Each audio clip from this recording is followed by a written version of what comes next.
Hi friends, എല്ലാവർക്കും റേഷ്യലിക്സ് വ്ളോഗിലേക്ക് സ്വാഗതം. ഇന്ന് നമ്മളൊരു മട്ടൺ റെസിപ്പിയുമായിട്ടാണ് വന്നിരിക്കുന്നത്. നിങ്ങളെല്ലാവരും ഇതൊന്ന് ട്രൈ ചെയ്യണം. വളരെ സിമ്പിളായിട്ടുള്ളൊരു മട്ടൺ കുറുമയാണ്. അതിന് വേണ്ട ചേരുവകൾ എന്തൊക്കെയാണെന്ന് നമുക്ക് നോക്കാം. സവോള നീളത്തിൽ ചെറുതായി അരിഞ്ഞത്, ഇഞ്ചി, പച്ചമുളക്, വെളുത്തുള്ളി ചതച്ചത്, ചുവന്നുള്ളി ചതച്ചെടുത്തത്, കറിവേപ്പില, പച്ചമുളക് നെടുകെ കീറിയത്, കശുവണ്ടി വെള്ളത്തിൽ അരച്ചെടുത്തതാണ്. ഇത് ഉരുളക്കിഴങ്ങ് വേവിച്ച് നല്ല രീതിയിൽ ഉടച്ചെടുത്തതാണ്. ഇനി നമുക്ക് വേണ്ടത് തേങ്ങാപ്പാലാണ്. ഒന്നാം പാലും രണ്ടാം പാലുമായി തേങ്ങ പിഴിഞ്ഞെടുത്തതാണ്. നമുക്ക് വേണ്ടത് ആട്ടിറച്ചി നുറുക്കിയത് നന്നായി ക്ലീൻ ചെയ്തെടുത്തതാണ്. ഇനി നമുക്കിത് എങ്ങനെയാണ് തയ്യാറാക്കുന്നതെന്ന് നോക്കാം.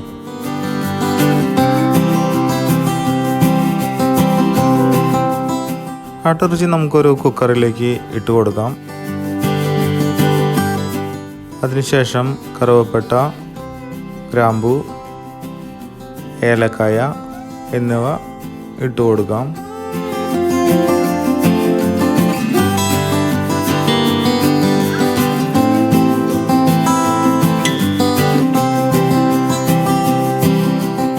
എരിവിന് ആവശ്യമുള്ള കുരുമുളക് പൊടി ചേർത്ത് കൊടുക്കാം.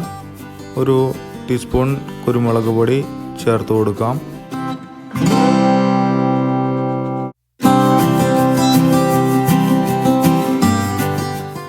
ആവശ്യത്തിനുള്ള ഉപ്പ് കൂടി ചേർത്ത് കൊടുത്ത് നന്നായി ഒന്ന് ഇളക്കിയെടുക്കാം.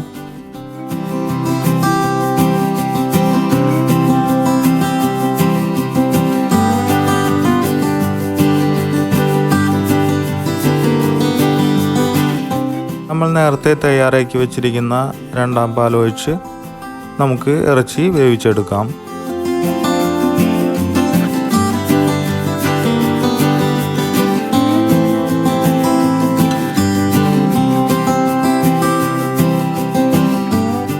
കുക്കർ അടച്ചതിന് ശേഷം സ്റ്റൗവിലേക്ക് വയ്ക്കാം. ഞാനൊരു 2 വിസിൽ ഹൈ ഫ്ലെയിമിലും 2 വിസിൽ ലോ ഫ്ലെയിമിലുമാണ് ഇറച്ചി വേവിക്കാൻ വെച്ചത്. ഓരോ കുക്കറിനനുസരിച്ച് അത് വ്യത്യാസം ഉണ്ടാവും. ഇപ്പോൾ നല്ല രീതിയിൽ ഇറച്ചി വെന്ത് കിട്ടിയിട്ടുണ്ട്.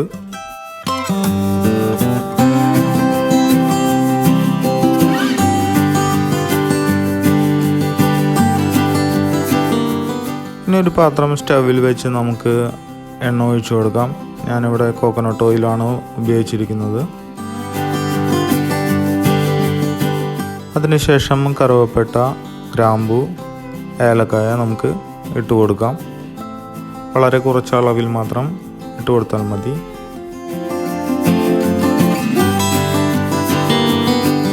അതിനുശേഷം കറിവേപ്പില, പച്ചമുളക് നെടുകെ 2 കീറി ഇട്ട് കൊടുക്കാം.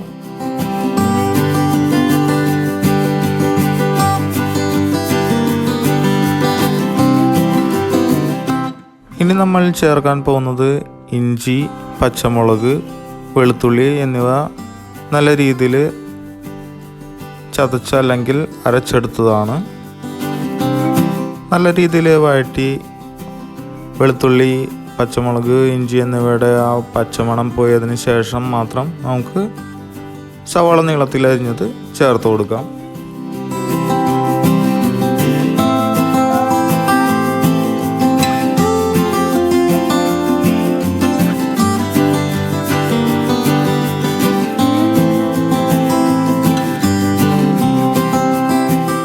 ഇനി നമുക്ക് കറിയിലേക്ക് ആവശ്യമായ ഉപ്പ് ചേർത്ത് കൊടുക്കാം. നേരത്തെ ഇറച്ചി വേവിക്കുന്ന സമയത്ത് ഉപ്പ് ചേർത്ത് കൊടുത്തതിനാൽ അതുകൂടി കണക്കാക്കി വേണം ഇപ്പോൾ ഉപ്പ് ചേർത്ത് കൊടുക്കാൻ.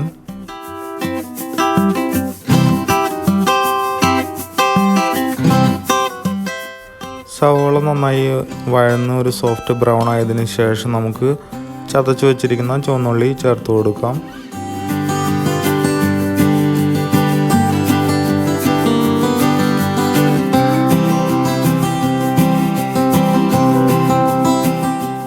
എല്ലാം ഒന്ന് നന്നായി വഴന്നു വന്നതിന് ശേഷം നമുക്കൊരു 3/4 സ്പൂൺ കുരുമുളക് പൊടി ചേർത്ത് കൊടുക്കാം.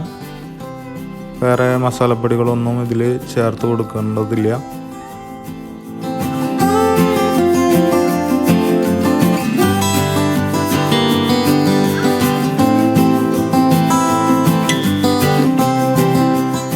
നമുക്കിനി വേവിച്ച് വെച്ചിരിക്കുന്ന ഉരുളക്കിഴങ്ങ് നന്നായി ഉടച്ച് ചേർത്ത് കൊടുക്കാം.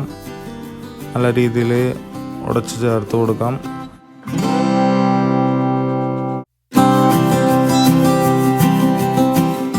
വേവിച്ച് വെച്ചിരിക്കുന്ന ആട്ടിറച്ചി കൂടി ഇതിലേക്ക് ചേർത്ത് നന്നായി ഒന്ന് ഇളക്കി കൊടുക്കാം.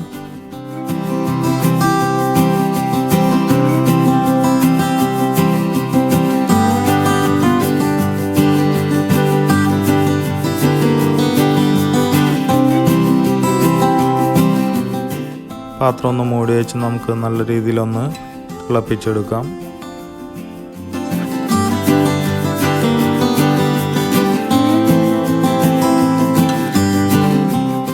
അതിനുശേഷം നമുക്ക് കശുവണ്ടി പരിപ്പ് അരച്ച് വെച്ചിരിക്കുന്നത് കറിയിലോട്ട് ചേർത്ത് കൊടുക്കാം.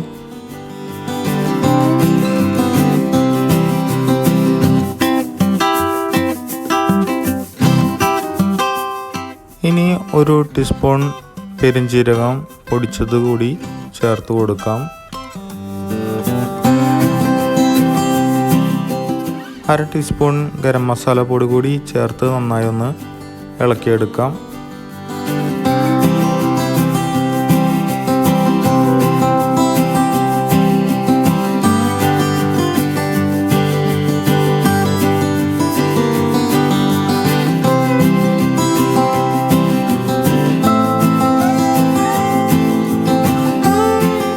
ഇനി നമുക്ക് 1 തേങ്ങാപ്പാൽ കൂടി ചേർത്ത് ഒന്ന് ഇളക്കിയെടുക്കാം.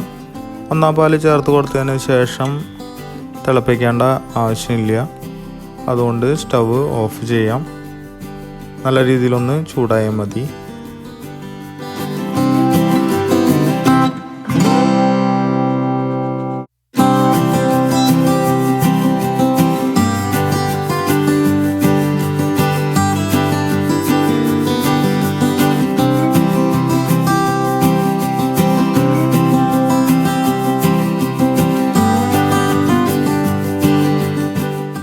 കുറച്ച് മല്ലിയില കൂടി നമുക്ക് ചേർത്ത് കൊടുക്കാം.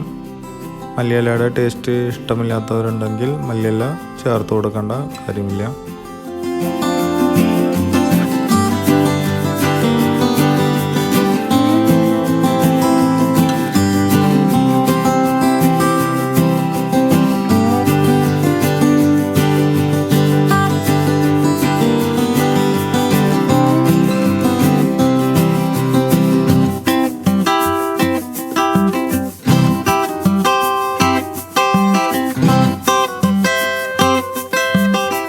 അവസാനമായി നമുക്കിതൊന്ന് ഗാർണിഷ് ചെയ്തെടുക്കാനായിട്ട് ഉള്ളി, വെളുത്തുള്ളി, പച്ചമുളക് അരിഞ്ഞതും വേപ്പിലയും കൂടി ഒന്ന് മൊരിയിച്ചെടുക്കാം.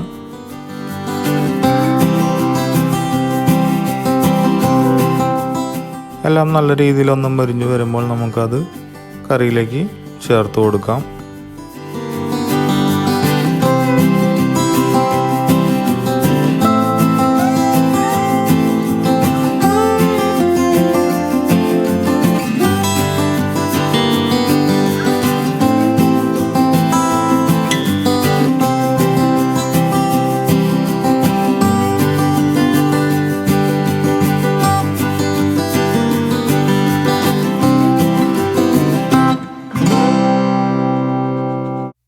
നല്ലൊരു സ്വാദിഷ്ടമായ മട്ടൻ കുറുമ റെഡിയാണ്.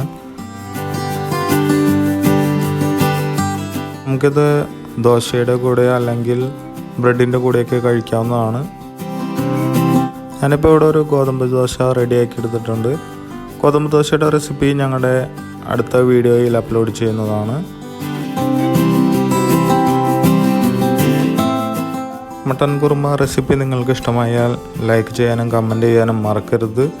ഞങ്ങളുടെ ചാനൽ ഇനിയും സബ്സ്ക്രൈബ് ചെയ്യാത്തവർ സബ്സ്ക്രൈബ് ചെയ്യുക. Thank you for watching this video. ഞങ്ങളുടെ ചാനൽ സബ്സ്ക്രൈബ് ചെയ്യാത്തവർ സബ്സ്ക്രൈബ് ചെയ്ത് ബെൽ ബട്ടൺ അമർത്തിയാൽ ഞങ്ങളുടെ പുതിയ വീഡിയോസിൻ്റെ നോട്ടിഫിക്കേഷൻ നിങ്ങൾക്ക് ലഭിക്കുന്നതാണ്. Thank you.